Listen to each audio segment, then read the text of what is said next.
मी रिलायन्सची नोकरी कधी सोडेन असं मला वाटलं नव्हतं. पण म्हणतात ना की जसं आपण ठरवतो तसं होत नाही. एक दिवस पुन्हा अशीच ऑफिसमध्ये डेस्कवर बसून काम करत असताना पुन्हा जोरदार चक्कर आली आणि त्यावेळेचा जो अटॅक होता तो इतका प्रचंड, इतका विचित्र होता की मी स्वतःला बॅलन्स करू शकले नाही. पण वर्टिकोचे अटॅक्स एवढे सिव्हिअर होते की प्रत्येक अटॅक नंतर पूर्ण बॉडी पॉवर निघून जायची, पूर्ण शक्ती चालली जायची. रोज उठून असा विचार करायचे की यार आजचा दिवस खराब असेल, उद्याचा दिवस माझा नॉर्मल असेल, मला काही त्रास होणार नाही. ही स्टोरी इथे थांबत नाहीये माझी, कारण इथे पुढे अजून काही एपिसोड्स घरी होणार होते.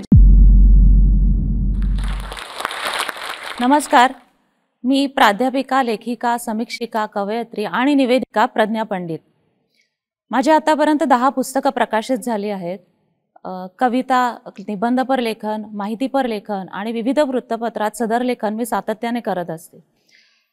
एका सर्वसाधारण मध्यमवर्गीय, सुशिक्षित आणि सुसंस्कृत घरातली एक सर्वसामान्य आत्मविश्वास असलेली मुलगी ते 10 पुस्तकांची लेखिका, हा प्रवास माझ्यासाठी नक्कीच सोपा नव्हता. खूप अडथळे आले, खूप ऑब्स्टॅकल्स आले. ही जर्नी मी थोडक्यात तुमच्याबरोबर शेअर करणार आहे. लहान असल्यापासून मला अभ्यासाची आवड होती, वाचनाची, लेखनाची आवड होती. आउटडोअर गेम्स वगैरे याच्यात मी फार रमले नाही, कारण आम्ही चाळीत राहायचो, जागा कमी होती आणि मला बरोबरचे कोणी सोबती नव्हते. त्यामुळे घरगुती वडिलांबरोबर बैठे खेळ आणि अभ्यास असंच माझं रुटीन सुरू होतं. एक दिवस मी वडिलांना विचारलं की पप्पा तुम्ही कुठे कामाला जाता? कारण मी आसपासच्या ज्या लोकांना बघत होते आजूबाजूच्या, ते कुठेतरी ऑफिसमध्ये, बँकेत, लायब्ररीत. मी वडिलांना विचारलं तुम्ही कुठे कामाला जाता? ते म्हणाले मी पेपर प्रॉडक्ट्स कंपनीत कामाला आहे. मी म्हटलं की ओके, पण तिथे काय काम करता तुम्ही? काय काय तुमचं काम स्वरूप काय आहे? ते म्हणाले अगं पेपर कटआउट्स बनवण्याचं काम असतं, कव्हर आहे, पेपर सगळे सगळं कागद बनतात तिकडे. तर मी म्हटलं की ते ठीक आहे पप्पा, पण तुम्ही मशीनवर काम करत नाही ना, मला तुम्ही मशीनवर काम केलेलं नको आहे, कारण पेपर कटआउट म्हणजे तसंच काम असणार. मला तुम्ही केबिनमध्ये बसलेले हवेत. मला असं मशीनवर काम करणं जर तुम्ही केलं असेल तर मला तसं नको आहे. तर त्यावेळेला त्यांनी काही उत्तर दिलं नाही. एक आवंडा गिळला आणि शांत राहिले. त्या शांततेचं उत्तर मला नंतर पुढे काही दिवसांनी कळलं. तेव्हा ठरवलं की माझे वडील ज्या गोष्टीसाठी मेहनत करतायत, कष्ट करतायत, कुठलंही कंटाळा न करता प्रामाणिकपणे त्यांची नोकरी करतायत, तर याचंच कुठेतरी मला परतफेड केली पाहिजे. मी आयुष्यात असं काहीतरी करेन की त्याचा त्यांना गर्व होईल. आणि तेच मी पुढे तोच पुढे फोकस कायम ठेवला. ग्रॅज्युएशन झालं, आर्ट्समध्ये ग्रॅज्युएशन केलं, त्याच्यानंतर ITI कॉम्प्युटर कोर्स केला, त्याच्यानंतर बँकेत लागले कॉन्ट्रॅक्ट बेसिसवरती.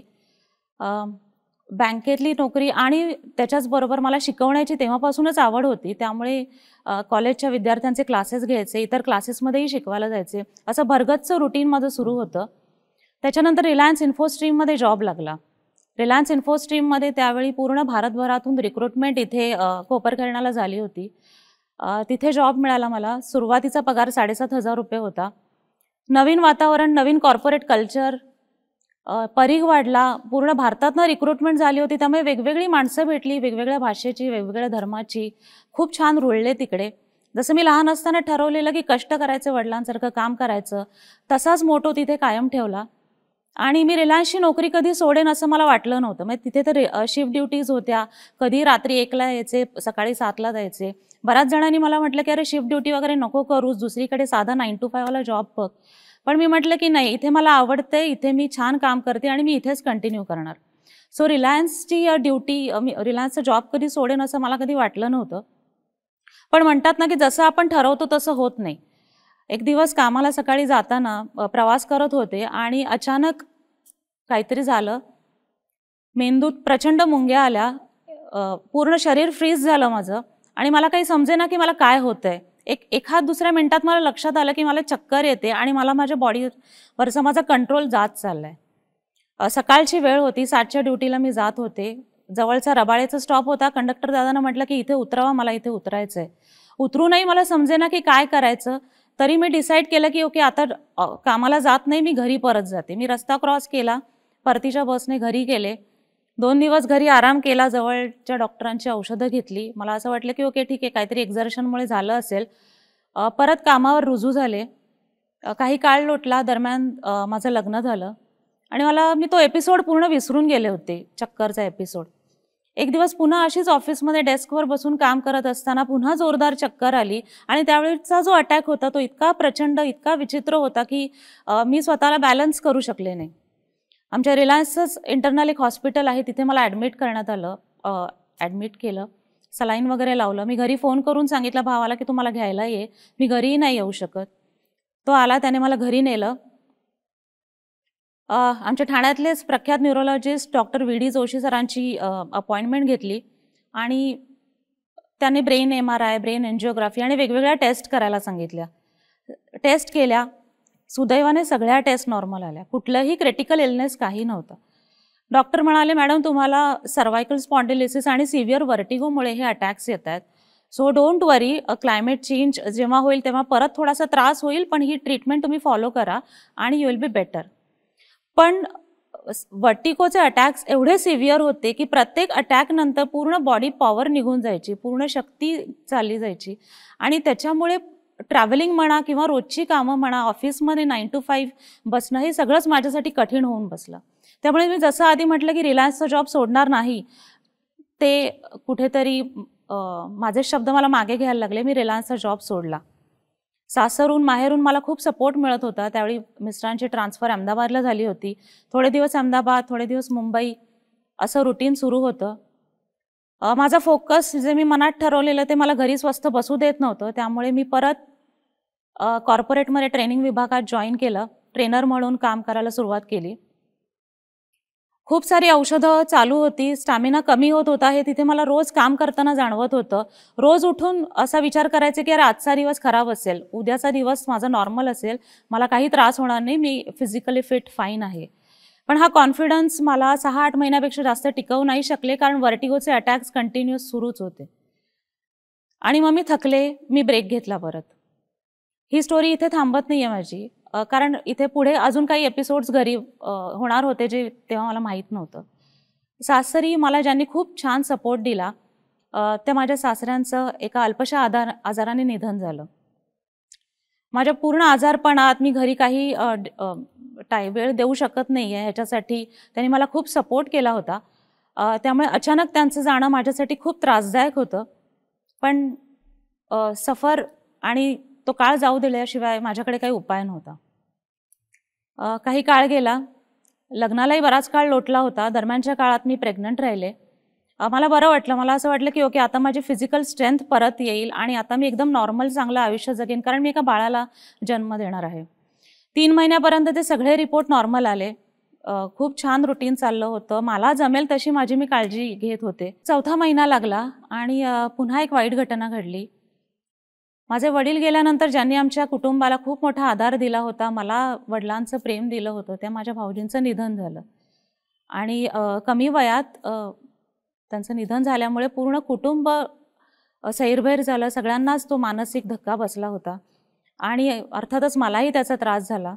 ही घटना घडल्यानंतर पुढचे 15-20 दिवस मानसिक, शारीरिक, कौटुंबिक पातळीवर अतोनात हाल झाले. मी विसरून गेले की मी प्रेग्नंट आहे, कारण पूर्ण स्ट्रेस लेवल इतका वाढला होता की या सगळ्या परिस्थितीत स्वतःची काळजी घ्यायची, आहार, विहार, व्यायाम हे सगळं मेंटेन ठेवायचं हे शक्यच नव्हतं. तरी या सगळ्यात माझ्या मिस्टरांची, मनीष पंडित यांची खूप छान साथ मिळाली मला. त्यांना जसं जमेल तसं त्यांनी मला सपोर्ट द्यायचा खूप प्रयत्न केला. हा काळ असाच निघून गेला. 5व्या महिन्यात पुन्हा टेस्टला गेले. तोपर्यंत नॉर्मल होते रिपोर्ट. 5व्या महिन्यातली सोनोग्राफी आणि सगळ्या टेस्ट केल्या आणि डॉक्टरांनी बसून सांगितलं की मॅडम, एक डिसिजन आपल्याला घ्यावा लागेल की तुमचं बाळ आतापर्यंत खूप छान होतं, खूप म्हणजे आताही काहीच प्रॉब्लेम नाही, फक्त एक प्रॉब्लेम आहे की जो खूप मोठा आहे की त्याची कवटीची वाढ पूर्ण झाली नाही आहे. कवटीला भोक आहे आणि त्याच्यातनं मेंदू बाहेर आला आहे. सो असं बाळ जर तुम्ही जन्माला आणलं तर ते असंच येईल आणि त्याच्यावर आपण ऑपरेशन काहीच करू शकत नाही, कारण ही लाखो करोडोमधली एक केस आहे. सो तुम्ही आत्ताच बसा, आत्ताच डिसिजन घ्या की हे बाळ जन्माला येऊन पुढे त्याला निरोप द्यायचा आहे की आत्ताच तुम्ही कठोर होऊन त्याला कमी त्रास, कमी वेदना होतील असा निर्णय तुम्हाला घ्यायचा आहे. बसून मन घट्ट करून निर्णय घेण्यापलीकडे उपाय नव्हता. घरी खूप दुःखाची परिस्थिती, कोणी आधार देण्यासाठी मनोबल असणार अशी कोणीच व्यक्ती नव्हती. एक दिवस डिसिजन घेतला की ओके आता अबॉर्शन करावं लागेल. 5वा महिना लागला होता, त्यामुळे अर्थातच डिलिव्हरी करून अबॉर्शन करावं लागणार होतं की जे बाळ ऑलरेडी तयार झालं होतं. ही पूर्ण प्रोसेस फिजिकली माझ्यासाठी खूप पेनफुल होती, पण माझ्याकडे दुसरा पर्याय ठेवला नव्हता. बाळ जन्माला आलं, अगदी तळहातावर ठेवलं होतं डॉक्टरांनी. डॉक्टरने सांगितलं मुलगा आहे मॅडम, पण अर्थातच तो आता नाही राहिला. मन घट्ट केलं. डॉक्टरांना सांगितलं की ठीक आहे, याच्या पुढच्या ज्या काही फॉर्मॅलिटीज असतील त्या तुम्ही करा पुढे. आणि डिस्चार्ज होऊन घरी आले. वाटलं डॉक्टरांनी सांगितलं होतं की जरी बाळ नाही आहे तरी तुम्ही बाळंतीण आहात, तुम्ही प्रॉपर 1 महिना 1.5 महिना बेड रेस्ट घ्या. खूप इन्स्ट्रक्शन्स दिले होते. घरून सपोर्टही तसा मिळणार होता. पण ज्या दिवशी घरी आले त्याच्या दुसऱ्याच दिवशी सासूबाईंची तब्येत अचानक बिघडली आणि त्यांना ॲडमिट करावं लागलं. एक पुढच्या 4-5 दिवसातच त्यांचंही दुर्दैवी निधन झालं. पुन्हा मानसिक आघात, पुन्हा कौटुंबिक मानसिक पातळीवरती हाल अपेक्षा सहन कराव्या लागल्या. तशाच अवस्थेत पुढचे 15-20 दिवस सगळं दिवसकार्य आणि जे काही रीतिरिवाज होते ते पूर्ण पार पडले. रुटीनला सगळेजण आपापल्या रुटीनला लागले, दैनंदिन कामाला सुरुवात झाली. पण इथे माझ्या शरीराची जी हेळसांड झाली होती त्याच्यातनं बाहेर येण्यासाठी मला वेळ मिळत नव्हता. पुन्हा आजारी पडले, मलेरिया झाला, ॲडमिट झाले, पुन्हा औषधं, पुन्हा तोच थकवा, पुन्हा साईड इफेक्ट. हे सगळं विशियस सर्कल त्या काळामध्ये माझ्या आयुष्यात सुरू होतं. मलेरिया झाला, त्याच्यानंतर डिस्चार्ज होऊन घरी आले आणि मग मात्र एक दिवस मी ठरवलं की boss enough is enough. 5 dozen माणसं गेली माझ्या घरातली, आता ह्याच्यापेक्षा वाईट होऊन अजून काय होणार आहे. मी मिस्टरांना म्हटलं की मला ह्यातनं बाहेर यायचं आहे. ते म्हणाले तुला अभ्यासाची आवड आहे ना, हे सगळं सोड, एका चांगल्या कोर्सला कुठेतरी चांगले ॲडमिशन घे आणि अभ्यासात मन रमव. फायनान्शियली प्रॉब्लेम होताच, पण मिस्टरांचा खूप चांगला सपोर्ट होता. MBA करायचं राहिलं होतं, MBAला ॲडमिशन घेतली आणि अभ्यासात मन रुळवायला प्रयत्न केला. अभ्यास करायला आधीपासून आवडत होतं, त्यामुळे त्यात काही फार चॅलेंजिंग गेलं नाही. अभ्यास सुरू झाला. 1 वर्षाचे दोन्ही सेमिस्टर छान पद्धतीने पार पडल्या आणि पुन्हा घरी आनंदाची बातमी आली की जे माझं बाळ, ज्याला मी निरोप दिला होता, ते बाळ माझ्या घरी परत येणार होतं. माझ्या पद्धतीने काळजी घेण्याचा मी प्रयत्न केला. घर, स्वयंपाक, अभ्यास ह्या सगळ्यात शिस्त ठेवण्याचा खूप छान प्रयत्न केला. डिलेव्हरीची डेट जवळ आली, त्याच वेळेला माझी सेमिस्टर एक्झाम होती. पण हे सगळं पॉझिटिव्ह होतं, त्यामुळे मी कशाचाही ताण घेतला नाही. डिलेव्हरी झाली आणि इथेही हे पण आणि पुन्हा माझ्या आयुष्यातले संपत नव्हते. डिलेव्हरीची डेट जवळ आली, तेजस्वीचा जन्म झाला.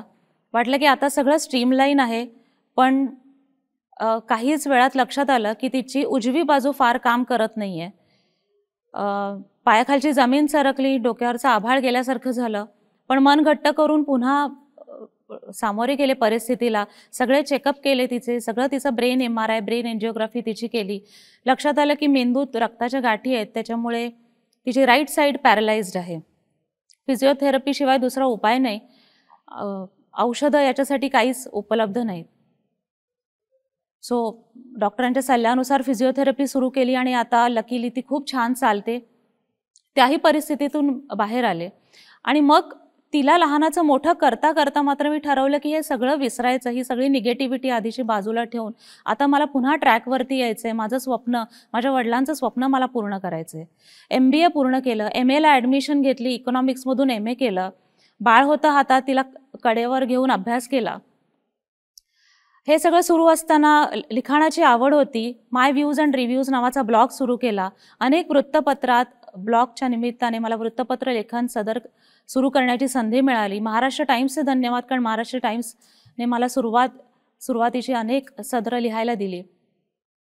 अनेक वृत्तपत्र सदर लेखन केल्यानंतर ऑल इंडिया पोएट्री असोसिएशनची स्थापना केली, ज्याच्या अंतर्गत काव्यलेखन स्पर्धा, काव्य सादरीकरण स्पर्धा अशा अनेक स्पर्धा, अनेक उपक्रम घेतले. आणि मग या दरम्यान जे लिखाण झालं होतं माझ्या हातून, त्याच लिखाणाची मग पुस्तकं मी प्रकाशित करायचं असं ठरवलं. डॉक्टर विजया वाड यांच्या हस्ते माझा पहिला काव्यसंग्रह प्रकाशित झाला, व्यक्त अव्यक्त. त्यानंतर पद्मश्री डॉक्टर तात्याराव लहाने, ठाणे माजी महापौर श्री नरेश म्हस्के सर, मधुरा रेसिपीच्या मधुरा बाचल, JKV ब्लॉगचे जीवन कदम, शुभांगी कीर रेसिपीच्या शुभांगी कीर मॅडम, या सगळ्यांच्या शुभेच्छा लाभून माझी आता 10 पुस्तकं प्रकाशित झाली आहेत. ही पुस्तकं प्रकाशित करणारे शारदा प्रकाशन, ठाण्याचे शारदा प्रकाशन आणि अहमदाबादचे शॉपिजन प्रकाशन या दोन्ही प्रकाशन संस्थांची मी मनापासून आभारी आहे, कारण त्यांनी माझ्या लिखाणावर विश्वास ठेवला आणि हे लिखाण वाचकांपर्यंत नेण्यात त्यांनी मला मदत केली. या सगळ्याचं कुठेतरी फलित म्हणून, जसं मी सुरुवातीला म्हटलं की मी असं काहीतरी करेन की माझ्या वडिलांना, माझ्या आईला माझा गर्व वाटेल, या सगळ्या कामाचं स्वरूपाचं फलित म्हणून नुकताच ठाणे महानगरपालिकेचा ठाणे गुणीजन पुरस्कार, नाशिकचा आचार्य बाळशास्त्री जांभेकर पुरस्कार, ठाण्याचा यमुनाबाई बाजी राणे पुरस्कार, अशा अनेक पुरस्कारांनी मला गौरवण्यात आलं. या जोश टॉकच्या माध्यमातून मी तुम्हाला हेच सांगू इच्छिते की तुमच्या आयुष्यात शारीरिक, मानसिक, आरोग्यविषयक कुठल्याही अडीअडचणी, कुठलेही ऑब्स्टॅकल आले तरी तुमचं जे पॅशन आहे, तुमची जी आवड आहे ती तुम्ही कुठेही सोडू नका. निगेटिव्ह होणं, अँझायटीचा शिकार होणं, डिप्रेशन, या सगळ्या फ्लोमध्ये जाणं एका अर्थाने फार सोपं आहे, पण कुठेतरी आपलं फोकस टिकवून धरणं आणि आपलं उद्दिष्ट, आपलं ध्येय साध्य करण्यासाठी स्वतःच्या मनाची पकड मजबूत करणं हे खूप महत्त्वाचं आहे आणि ते सोडू नये. तुम्ही गृहिणी असाल, तुम्ही नोकरदार असाल, तुम्ही सिनियर सिटीजन असाल किंवा तुम्ही अगदी शाळा कॉलेजचे विद्यार्थी असाल, मला तुम्हाला सगळ्यांना हेच सांगणं आहे की तुम्ही तुमची आवड फॉलो करा. पु ल देशपांडे म्हणतात तसं तुम्ही जे काम करता त्याच्याने तुमचं उदरनिर्वाहाची व्यवस्था होते, पण तुमची जे छंद आहे, तुमचं जे कला आहे ते तुम्हाला का जगायचं हे तुम्हाला शिकवतं. त्यामुळे तुमच्या अंगात जी कला असेल ती तुम्ही कुठल्याही आयुष्याच्या टप्प्यावर असा ती तुम्ही फॉलो करा. आणि अजून एक महत्त्वाची गोष्ट म्हणजे तुम्ही जे काही नवीन कराल तर त्याला अडखटी घालणारे किंवा त्याला नावं ठेवणारे अनेक लोक तुम्हाला भेटतील, पण एक गोष्ट लक्षात ठेवा की तेच लोक नावं ठेवतात जे त्यांना हवी असणारी गोष्ट करू शकलेले नाही आहेत, ते त्यांच्या आयुष्यात यशस्वी झालेले नाही आहेत. जे लोक यशस्वी आहेत त्यांना वेळच नसतो तुम्हाला नावं ठेवण्याचा. त्यामुळे तुम्ही तुमचं पॅशन फॉलो करा. आणि आज इथे माझं हे लाईफ जर्नी शेअर करण्याची संधी दिल्याबद्दल मी जोश टॉकची खूप खूप मनापासून आभारी आहे. मी म्हणेन जोश टॉक हा जो प्लॅटफॉर्म आहे ना, हा सक्सेस स्टोरी शेअर करायचा प्लॅटफॉर्म नाही आहे, कारण मला असं वाटतं प्रत्येकजण आपापल्या आयुष्यात सक्सेसफुल असतं. हा जो प्लॅटफॉर्म आहे ना, हा स्ट्रगल जर्नी शेअर करायचा प्लॅटफॉर्म आहे. जेव्हा आपण समोरच्याचं स्ट्रगल बघतो आणि तो कुठेतरी कोरिलेट करतो तेव्हा आपल्याला इन्स्पिरेशन मिळते. सो मला असं वाटतं हा स्ट्रगल प्लॅटफॉर्म क्रिएट करून हे जे आपण समाजात बघतोय की याला अँझायटी, त्याला डिप्रेशन, इथे सुसाईड, तिथे सुसाईड, या नकारात्मकतेकडे जाणाऱ्याला समाजाला पुन्हा मागे राईट ट्रॅकवर आणण्यासाठी हे अखंड प्रयत्न या प्लॅटफॉर्मचे सुरू आहेत. तर या प्लॅटफॉर्ममध्ये मला बोलावण्याबद्दल आणि माझी जर्नी इथे शेअर करण्याची संधी दिल्याबद्दल पूर्ण टीमचे खूप खूप मनापासून आभार. अशीच शुभेच्छा आणि आशीर्वाद असू द्यात. धन्यवाद. कृतज्ञ. जोश टॉक्स आता स्पॉटिफाय एक्सक्लुझिव्ह पॉडकास्ट आहे. आमच्या टॉक्सची ऑडिओ आवृत्ती फक्त स्पॉटिफायवर उपलब्ध असेल. तुम्हाला हा व्हिडिओ आवडला असेल तर तुम्ही जोश टॉक्स पॉडकास्टला फॉलो करू शकता आणि अशा आणखी प्रेरणादायी कथा ऐकू शकता फक्त स्पॉटिफायवर. हा व्हिडिओ आपल्याला कसा वाटला हे आम्हाला कमेंट सेक्शनमध्ये कळवा आणि आपल्या मित्रांसोबत शेअर करायला विसरू नका.